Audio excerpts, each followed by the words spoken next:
Have you ever wondered what it's like to maybe travel with your new passport after you've had your gender corrected or you've changed your name?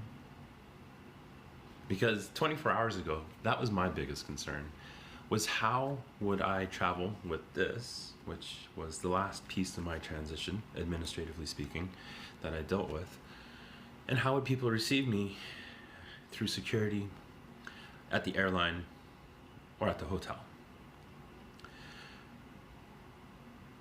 But that wasn't the way things happened. And so this video is about what I thought was going to happen and what happened instead.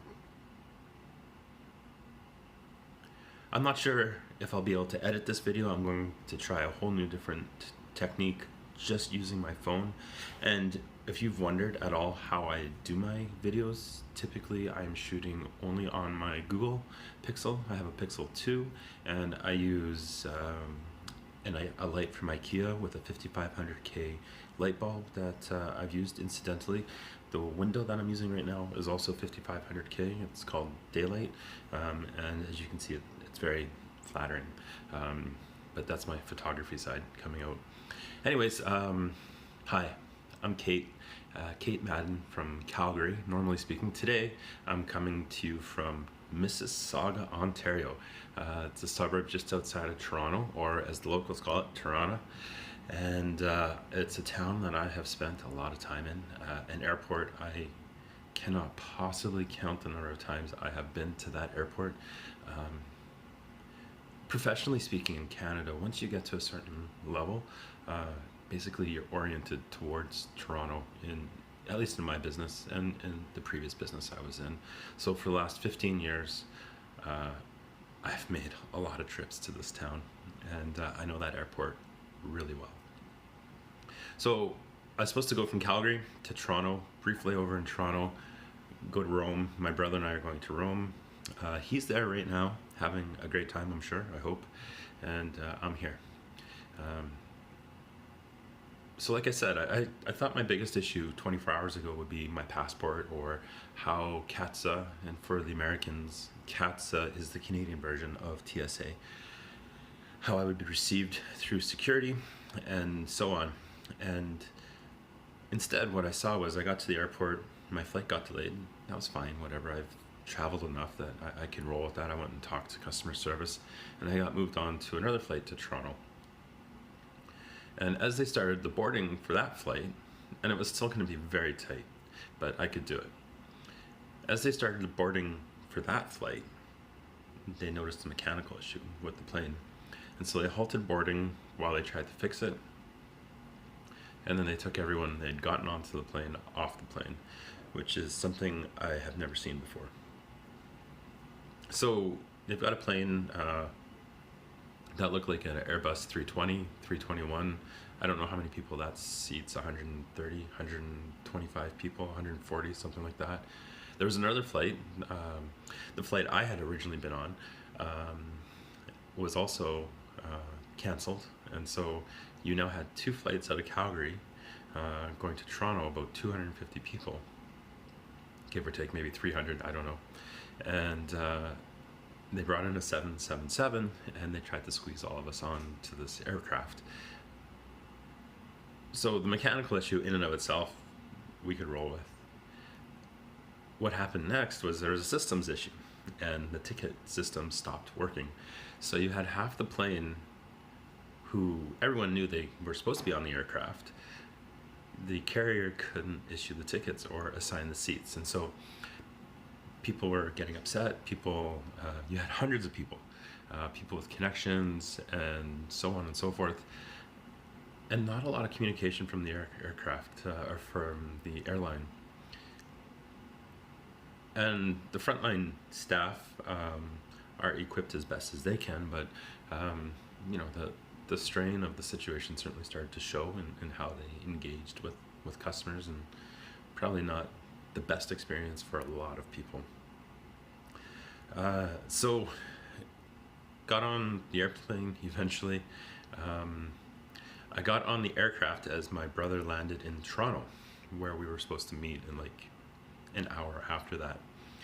And so we pushed back, and eventually land. People are still upset on the airplane. People are talking to flight attendants as if they could do something other than what they were doing, which was to keep us safe and comfortable through the flight.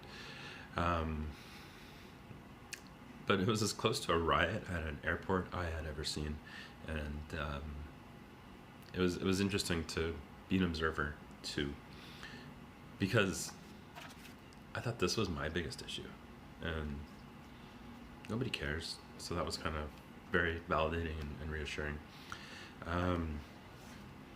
But nothing went as planned. And so I really had a choice in that moment to get upset, or I could fight what was out of my control, or I could just work with my own attitude and accept the situation and work with what I had in terms of resources to make the best of it. And so I travel a lot for business, not as much by air anymore as I used to, but still it's a very comfortable experience for me. It's something that I understand and I can work with. And so landed in Toronto. As I am landing, my brother is taking off, and so we're texting on WhatsApp as he's pushing back and I'm pulling in. So that really sucked. I'm not gonna lie, because we're on borrowed time. That's his philosophy to life, and it's one that I certainly appreciate and value as well. And it's a night in Rome that we won't get back, but we're gonna make the most of it. And so I'm on a flight to Frankfurt now, and I haven't been to Germany in 20 years, but I've got an hour in Germany, so that's kind of cool. So ich liebe Deutschland. But we still got a whole day and a night in Rome. So I'm going to see the Colosseum tomorrow, the Pantheon. Better see the Pantheon because I missed it last time.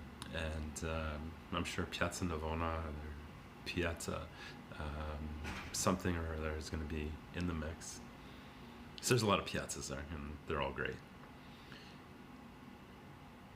And so, yeah, we're going to Rome, then going to Malta. 5 days in Malta. I have to go there for work. Back to Rome. Got 2 more nights in Rome. We're staying right on the Spanish Steps.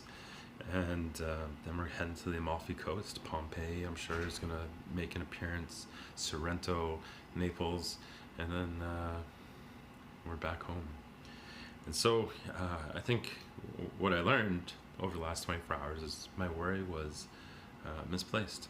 My stress was unnecessary. And sometimes you just got to roll with it and make the most of it. So I hope you like this video. If you haven't had a chance, please like it, subscribe. If you hit that notification bell if you want to know when I post again. I try to post every 7 to 10 days. The last couple weeks has been very interesting for me in terms of just having my children a lot, as well as finalizing some legal stuff that has given me a lot of certainty in my life and reduced a lot of stress for me.